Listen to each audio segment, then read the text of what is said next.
नमस्कार, मैं हूं आपका दोस्त विजय विद्रोही और हमारे खास कार्यक्रम विजय फैक्टर में आप सबका स्वागत है। आज हम बात करेंगे कांग्रेस फैक्टर की। कांग्रेस के वरिष्ठ नेता सचिन पायलट, उप मुख्यमंत्री राजस्थान, पार्टी के इस समय महासचिव सचिन पायलट ने एक बड़ी पते की बात कही है।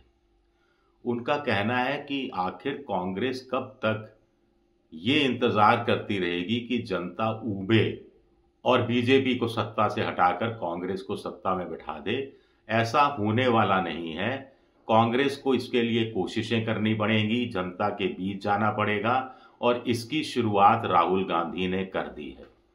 सचिन पायलट ने बड़े पते की बात कही कि नेताओं को, कार्यकर्ताओं को जनता के बीच जाना पड़ेगा, जनता के मुद्दे उठाने पड़ेंगे, जनता की आवाज में आवाज मिलानी पड़ेगी और इंतजार करने से कि आप किनारे बैठे हैं और अब जनता ऊब जाएगी और कांग्रेस को घर आकर बुलाएगी कि आइए भाई साहब मुख्यमंत्री या प्रधानमंत्री की गद्दी पर बैठिए, ऐसा होने वाला नहीं है। सचिन पायलट का ये एग्जैक्ट शब्द नहीं, मैं भाव बता रहा हूं। अब सचिन पायलट ने जो कहा तो आज आइए देखते हैं राष्ट्रीय स्तर पर और राज्यों के स्तरों पर कांग्रेस कहां कहां, किन राज्यों में इंतजार कर रही है जनता के उबने का और इंतजार कर कर के बूढ़ी हो चुकी है। इस कदर बूढ़ी हो चुकी है कि उसमें संघर्ष की, जनता के बीच में जाने की क्षमता नहीं रही है। राष्ट्रीय स्तर पर बात करें तो देखिए 2004 की बात करें तो कांग्रेस को 145 सीटें मिली थी और 26.5% वोट मिला था। 2009 में 28.6% वोट मिलता है, 206 सीटें मिलती हैं। उसके बाद 2014 में 13%, 2019 में भी 13%, 2024 में 21.2% और 99 सीटें मिलती हैं। तो ऐसे तो काम नहीं हो चलने वाला। 99 की जगह 140 हो जाएंगी, 130 हो जाएंगी, 150 हो जाएंगी, लेकिन 272 का आंकड़ा तो अपने दम पर तो छूना बिल्कुल असंभव लगता है। जहां तक कि राज्यों की बात करें तो 6 राज्य ऐसे हैं जहां पर कांग्रेस सत्ता के लिए संघर्ष करती हुई दिखती है और इन 6 में से 3 में कांग्रेस सत्ता में भी है। ये है तेलंगाना, कर्नाटक और हिमाचल प्रदेश में। लेकिन बाकी जगह अगर सचिन पायलट की नसीहत पर या उनके आग्रह पर या उनके सुझाव पर कांग्रेस ने, राहुल गांधी ने अमल नहीं किया तो कांग्रेस की भी स्थिति खराब हो सकती है, क्योंकि ये जो राज्य हैं इनमें कांग्रेस का सीधा मुकाबला बीजेपी से है। यहां कांग्रेस का वोट बैंक बढ़ रहा है, लेकिन बीजेपी का वोट बैंक कांग्रेस से भी ज्यादा बढ़ रहा है। तो ऐसे में कांग्रेस जब तक जनता के बीच में नहीं जाएगी तब तक वो अपने वोट बैंक का विस्तार नहीं कर पाएगी। अपने अपनों को वोट दे रहे हैं, इसमें क्या मजा है? इससे तो आपको सत्ता हासिल नहीं हो सकती।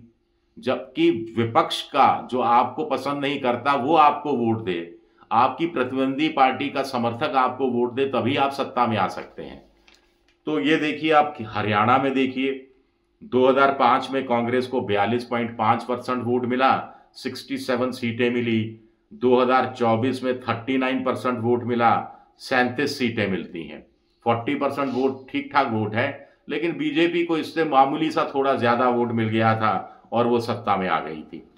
आ तो गई थी बीजेपी सत्ता में।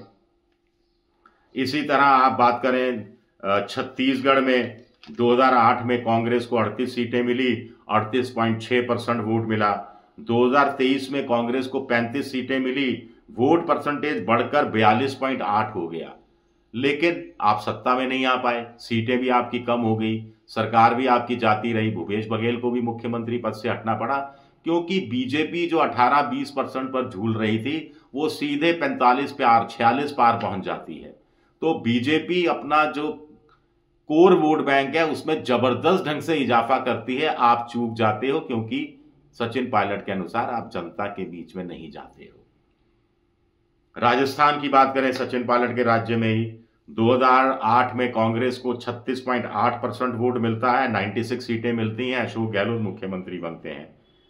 और 2023 की बात करें तो कांग्रेस को 70 सीटें मिलती हैं, वोट परसेंटेज बढ़कर 40 हो जाता है। वोट परसेंटेज जरूर मेंटेन किया हुआ है राजस्थान में कांग्रेस ने, लेकिन बीजेपी इसके 1.5-2% ज्यादा वोट ले जाती है। मध्य प्रदेश में कांग्रेस को पिछले चुनाव में, विधानसभा चुनाव में 66 सीटें जरूर मिली, बहुत कम सीटें मिली, लेकिन वोट परसेंटेज 40.1 रहा और बीजेपी का 50% करीब करीब क्रॉस कर गया था। तो ऐसे में कांग्रेस को यहां जूझने की और ज्यादा जरूरत है। इसी तरह असम के अंदर देखिए, 2021 के पिछले विधानसभा चुनाव में 30% वोट मिला और लगभग उतनी ही सीटें मिलती हैं। 2006 में 30-31% वोट मिलता है, लेकिन 53 सीटें मिलती हैं। अब कहानी, मेरे कहने का मतलब यह है कि कांग्रेस ने अगर इन राज्यों में और मेहनत नहीं की तो कांग्रेस की स्थिति कैसी बन जाएगी? कांग्रेस की स्थिति हो जाएगी उत्तर प्रदेश, पश्चिम बंगाल और आंध्र प्रदेश जैसी, धीरे धीरे। क्योंकि कांग्रेस जहां तीसरे नंबर पर आई, चौथे नंबर पर आई, फिर वो भूल जाओ पहले नंबर, वो दूसरे नंबर पर भी कभी नहीं आ पाई। उत्तर प्रदेश में देखिए, 2007 में कांग्रेस को 22 सीटें मिली, 8.6% वोट। 2022 के अंदर सिर्फ 2% वो सीटें और 2.3% वोट मिलता है, 3% से भी कम। यानी आप उत्तर प्रदेश में कांग्रेस सत्ता में आने का सपने में भी सपना नहीं देख सकती। पश्चिम बंगाल में 2006 में 21 सीटें मिली, 14.7% वोट। 2021 में 0 सीटें मिली, सिर्फ 3% वोट। आंध्र प्रदेश में 2014 में नया राज्य बना था, पहला चुनाव हुआ था, 2.8% वोट, 0 सीट। 2024 में 0 सीट और वोट परसेंटेज 2.8 से भी घटकर 1.7% रह जाता है। तो हालत इस कदर भरी हुई है। यहां तो कांग्रेस को जनता के ऊबने का भी इंतजार नहीं करना है, क्योंकि जनता ऊब भी गई तो 2.7%, 3%, 2.25% वोट वाली कांग्रेस को तो कैसे सत्ता में ले आएगी वो। अब देखिए, एक कहानी और है, जहां जहां कांग्रेस से समझौता किया वहां वहां उसकी स्थिति सुधरी। लेकिन कांग्रेस को क्या समझौते पर ही चलना पड़ेगा या अपने दम पर अपनी संगठन को मजबूत करना पड़ेगा? जैसे बिहार में 2005 में कांग्रेस को 9 सीटें मिली, 6% वोट मिला। 2020 में राष्ट्रीय जनता दल लालू से मिलकर चुनाव लड़ा तो 9.5% वोट मिल जाता है और सीटों की संख्या बढ़कर 19 हो जाती है। तमिलनाडु में भी इसी तरह वोट परसेंटेज करीब करीब कांग्रेस का दुगना हो जाता है। झारखंड में देखिए, 2005 में 12% वोट और सिर्फ 9 सीटें। झारखंड मुक्ति मोर्चा से समझौता होता है और 2024 में 15.6% वोट और 16 सीटें। जम्मू कश्मीर में जम्मू सौंपा जाता है, उमर अब्दुल्ला की पार्टी नेशनल कॉन्फ्रेंस से समझौता होता है, लेकिन कांग्रेस अच्छा नहीं कर पाती। 2008 में जहां उसको 17% वोट और 17 सीटें मिली थी, 2024 में 12% वोट और 6 सीटें, यानी सीट भी घट रही है और वो भी घट रहा है। और पूरा इसी तरह नॉर्थ ईस्ट की बात करें तो पूरा नॉर्थ ईस्ट भी कांग्रेस के हाथ से निकल गया है।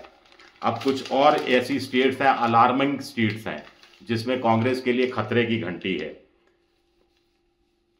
जिसमें एक उड़ीसा है, जहां संभावना भी है और मेहनत करने की इच्छा हो तो सत्ता में लौटा भी जा सकता है। कांग्रेस को 34.8% वोट और 38 सीटें 2004 में मिली थी। 2024 में 14 सीटें मिलती हैं, 13.3% वोट मिलता है, लेकिन वहां बीजेपी इस समय सत्ता में है और नवीन पटनायक की पार्टी रसातल में है, तो कांग्रेस के लिए मौका है। पंजाब में देखिए स्थिति, 41% वोट और 44 सीटें 2007 में, और आम आदमी पार्टी आती है तो कांग्रेस का क्या हाल होता है, 23% वोट और 18 सीटें। गोवा छोटा राज्य है, 2007 में 16 सीटें और 32% वोट। 2022 में 11 सीटें और 23.5% वोट। यहां भी कांग्रेस मेहनत करे, जनता के बीच जाए, जैसा सचिन पायलट कह रहे हैं, जनता के मुद्दे उठाएं और किनारे समुंदर किनारे बैठकर लहरें नहीं गिनती रहे, तो काफी कुछ हो सकता है गोवा में। दिल्ली में देखिए, 2008 में 40.3% वोट मिला था कांग्रेस को और 43 सीटें मिली थी, और 2025 में 6.3% वोट मिलता है और सीटें होती हैं 0। इससे पहले वाले 2020 के विधानसभा चुनाव में 4.26% वोट मिलता है और सीटें होती हैं 0। महाराष्ट्र में भी कांग्रेस की सीटें भी घटी हैं और वोट परसेंटेज भी घटा है। तो कुल मिलाकर ये कांग्रेस का लेखा जोखा है अलग अलग राज्यों के हिसाब से। और सचिन पायलट ने फिर मैं कहूंगा जाते जाते पते की बात कही है कि आप इंतजार करते रहेंगे या मुंह खोलकर खड़े हो जाएंगे पेड़ के नीचे कि अब फल गिरेगा, अब फल मुंह में आकर गिर जाएगा। वो कहते हैं ना कि गुफा में बैठे शेर के मुंह में हिरण नहीं जाता, शेर को बाहर निकलना पड़ता है, मेहनत करनी पड़ती है, शिकार करना पड़ता है। शुक्रिया मेरा ये वीडियो देखने के लिए। पसंद आए तो लाइक कीजिए, सब्सक्राइब कीजिए, शेयर कीजिएगा।